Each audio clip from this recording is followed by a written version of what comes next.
अस्सलाम वालेकुम दोस्तों, चौधरी कलीमुल्लाह आज एक नई वीडियो के साथ हाजिर है। दोस्तों हमारे पास ये एक कार वाली एलईडी आई है, ठीक है।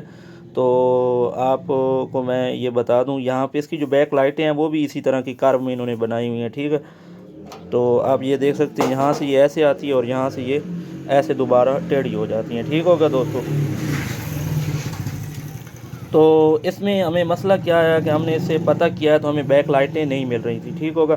तो इसमें हम इस तरह की, मैंने पहले भी आपको वीडियो बना के दिखाई भी है कि हम इस तरह की ना एक लाइट लेके, ये भी 32 वोल्ट की, ठीक है, बैक लाइट थी, यानी कि 36 वोल्ट की टोटल, तो 6 वोल्ट की आप कोई भी इसमें लाइट उसी के वाट के हिसाब से यूज़ कर सकते हैं, ठीक हो गया दोस्तों।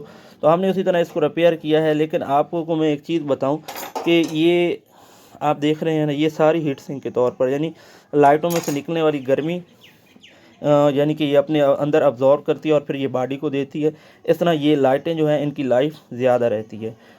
तो इसी चीज़ को मद्देनज़र रखते हुए कि अगर हम इस लाइट को, अगर हम लोग कहते हैं कि ये जो रिपेयरिंग होती है ये बहुत जल्दी ख़राब हो जाती है, तो इसकी मैं आपको बता दूं असल वजह क्या होती है।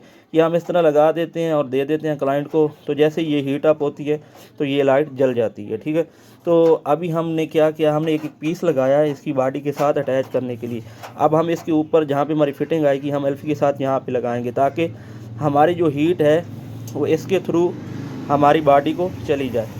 तो इससे क्या होगा, हमारी ये जो रिपेयरिंग वाली लाइट है इसकी लाइफ जो है वो बढ़ जाएगी। तो दोस्तों उम्मीद करता हूँ आपको ये आज की हमारी एक शॉर्ट सी वीडियो पसंद आएगी। तो जो भी हमारे एलईडी रिपेयर करने वाले हजरात हैं इस चीज़ को ख़ास तौर पे मद्देनज़र रखिएगा। इसके साथ चौधरी कलीमुल्लाह को इजाज़त दीजिए। अल्लाह हाफ़िज़। पाकिस्तान जिंदाबाद।